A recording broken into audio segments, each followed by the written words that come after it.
All right, Shalom. First and foremost, I want to give all honor, glory, and praise unto Yahweh, Bahashem Yahushai, Bahashem Rakakwadash. Double honors to the apostles and the elders of Great Millstone for teaching us His truth through well.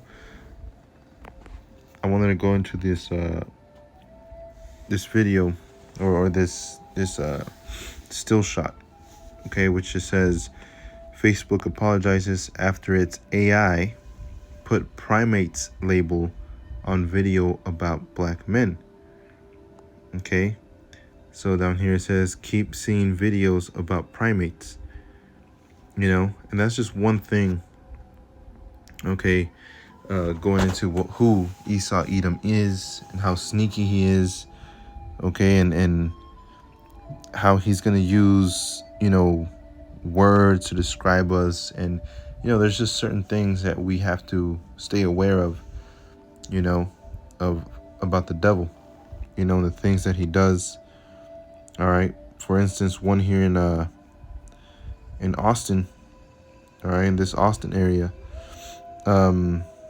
there's always been a bunch of homeless people, and these homeless people that used to be right in front of where I work, and I say used to be because from night to day, okay, they cleared them out. All those people that were under the bridge, there was, I could probably count about 20 of them, all those people that were under that bridge, they're all gone, they're all gone, and they took everything with them, so, when you start seeing certain things, you start thinking about prophecy, you start thinking about, what's next, what's coming, what's the next prophecy in line, so we know we're at the end,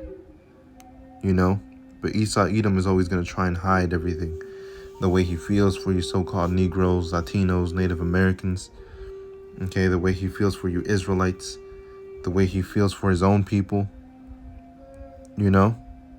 so, everything we see, the movies and the signs, that he does on a daily, police officers, the way that they're acting, the way the money's moving, the way the oil's going up, the way inflation is happening, all these things we take a look at and we distinguish, the times that we're in, and that's why we say we're at the end times, and by the end times, we mean the last seconds, because the end times started when Yahushua was on the scene.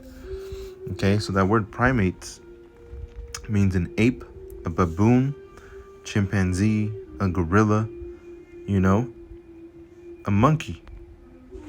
That's it. That's really what it means, a monkey. So Esau Edom still has those feelings toward you so-called Negroes, Latinos, and Native Americans. So you have, famous people that say they've never experienced, racism. You got people that say they've never experienced racism, and they've never dealt with injustices and this and that. They're not really looking at the big picture, man. You got Israelites that are saying that Blind Fury isn't an Israelite because he's white, okay, or Tom Brady isn't an Israelite because he's white and he's wealthy and his dad was wealthy, but then you have people like Will Smith, okay, that had Jaden Smith, and Jaden Smith is wealthy and his dad is wealthy. So does that not make him an Israelite? Only because of his skin color it makes him an Israelite? No, you got to look at the spirit that these people bring, man. The spirit that these people bring. So, not saying Tom Brady's one of the elect, but he at least has, a 50-50 chance or a fighting chance, I should say, to be one of the elect because he's an Israelite, Other nations don't even have a percent, don't even have a chance. There is no chance. The only people that can potentially be elects are the Israelites. So it says, Psalms 55:20, he hath put forth his hands against such as be at peace with him. I'm listening to Gad music, okay, or Native American music, hymns and things of that nature, sounds, okay, music, and it takes me back. What happened to Gad for trusting Esau, Edom? You see that show Hell on Wheels, and it shows you what happened. Some of them didn't trust Esau, but they still got killed off, man. And that's why we need salvation from Yahweh Shai, because this isn't a battle that we can win physically. So we're not over here posting with weapons and trying to stunt on anybody, man. The weapon we carry is our mind. Isaiah 33. So it says, he hath broken his covenant. The words of his mouth were smoother than butter, but war was in his heart. You speak to an Edomite, they're not going to call you, this or that. They're even going to act like they're on your side. But deep down, they really aren't. Let me see if I can get this one.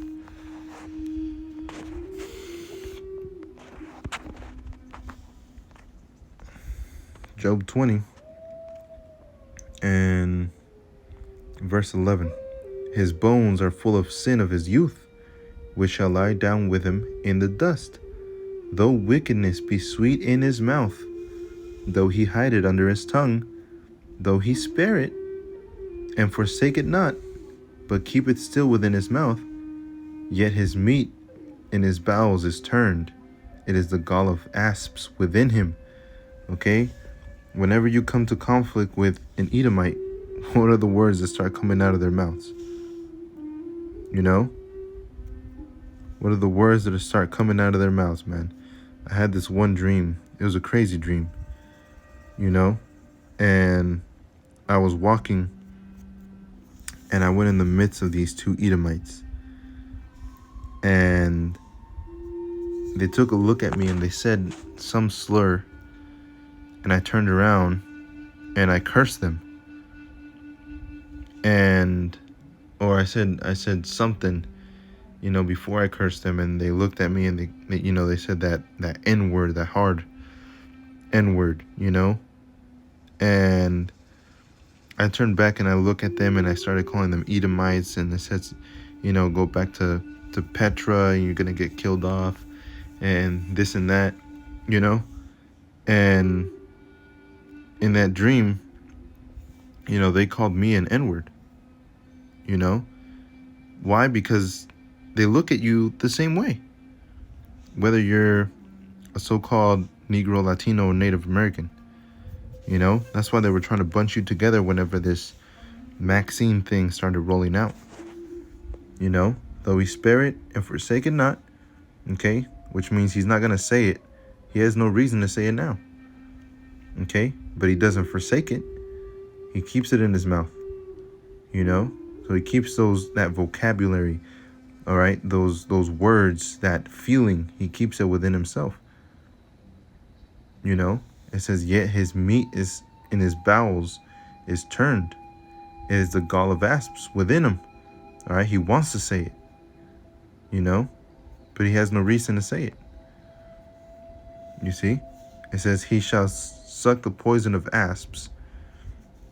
So like he has swallowed down riches and shall vomit them up again. The Most High shall cast them up out of his belly. Okay, so going back to Psalms 55:20, he hath put forth his hands against such as be at peace with him. And that doesn't just apply to Israel, all right, but that applies to every single nation that has ever sided with this man. Every nation this man has ever sided with, okay, He goes into their land and takes it over. And says it's for the name of democracy. It's for the name of bettering the world. But he's a deceitful man. And going to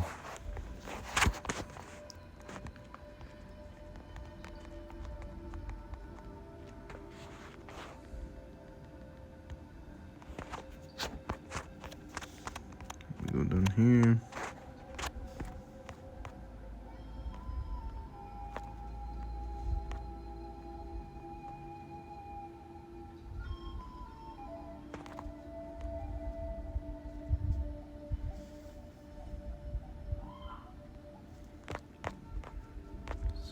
Here somewhere. Revelations. Let's say it was possibly Hebrews or Timothy's.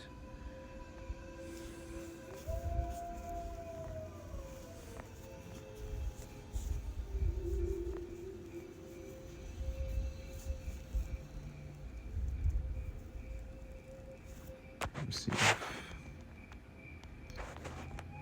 It's too many.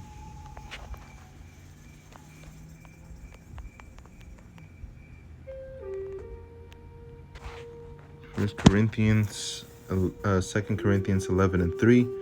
But I fear lest by any means, as the serpent beguiled Eve through his subtlety, so your minds should be corrupted from the simplicity that is in Mashiach. Okay? So Eve was beguiled, okay, through his subtlety, which is what? Through what the serpent spoke, through the poison that the serpent, threw at her, and that's all Esau Edom is. It's a luck. Okay, that's all Esau Edom is, man. He's just gonna try and spit his poison, okay, and he's gonna move on, So again, Psalms 55:21, the words of his mouth were smoother than butter, but war was in his heart. He hates you Israelites, man. His words were softer than oil, yet were they drawn swords. All right, so the way he speaks is different from the way he acts. Okay? It says, cast thy burden upon Yahweh, and he shall sustain thee. He shall never suffer the righteous to be moved. To be moved what?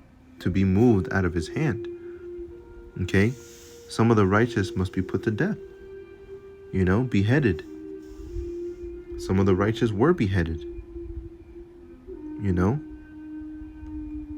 but yet they weren't moved. They stayed in the hand of Yahweh, the Most High, in the hand of Yahweh Shai, his son. All right, but thou, O power, shall bring them down into the pit of destruction. And that's also in Revelation 17:10 on down. Okay, it talks about the seventh that goes into perdition. And then scriptures also talk about the man of perdition. That's Esau Edom. Bloody and deceitful men shall not live out half their days, but I will trust in thee. Okay, so that thing with the primates thing, that's really how Esau Edom feels about you, Israelites. You Jake, especially Judah. It says, Psalms 58 and verse 4, their poison is like the poison of a serpent. They are like the deaf adder that stoppeth her ear, which will not hearken to the voice of the charmers, charming never so wisely. Okay, so who are the charmers? The prophets. Okay, so those that don't, side with what the prophets are saying, which they're saying it through the spirit and power of Yahweh, the spirit and power of Yahweh Shai. Okay, those that go against the prophets, they're going against Yahweh and Yahweh Shai.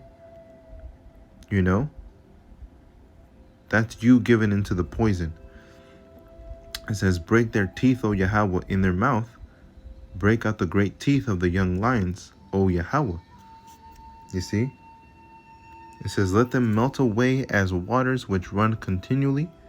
When he bendeth his bow to shoot his arrows, let them be as cut in pieces. okay, which is by the missiles. That's the judgment for Esau Edom, you know. So that thing with how they call, you know, Judah primates, you know, that's really how Esau feels about you, man. And you guys still want to talk about equality and having love and peace and prosperity. Prosperity is not coming. Destruction is coming. After destruction, then comes prosperity, but it's not of everyone. It's first of Israel. And then when Israel gets on, right? Whenever Israel gets right, the rest of the nations will fall in line, and there will be prosperity in the earth. Okay? There will be righteousness in the earth. There will be an order.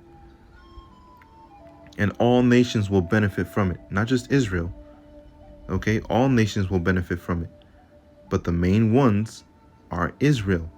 Israel will be the only one that will benefit from the new covenant. Okay? Because it's only for Israel.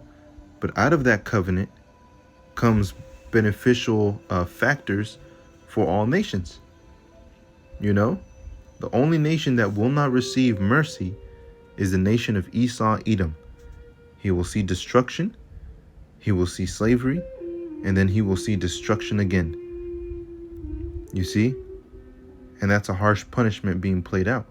The first destruction, and then slavery, intense labor that they have to work. You know, their children will seek to please the poor, which means what? Their children will please the Israelites, which is in obeisance. Okay? And then after a period of 1,000 years, however Yahweh Shai wants to do it, they're going to be cut off forever. You know? And that's it. That's justice in the eyes of Yahweh Shem Yahweh Shai, the supreme judges. Okay? Starting with Yahweh being the highest judge. That's justice. And that's how he wrote it. You know? That's Esau Edom's destruction, man. So you Jakes out there still thinking that this man is for you, or that you have some type of, you know, lifestyle that you can get away from this man, you can't. And that's why we need Yahweh Shai. Okay? That's the only way out. Though their hearts, though they die in the sight of men, yet is their hope full of immortality. Why? Because we trusted in Yahweh Ba'ashem Yahweh Shai. You know? So with that, I want to give all honor, glory, and praise unto Yahweh Ba'ashem Yahweh Shai, Ba'ashem Rakakwadash. Shalom.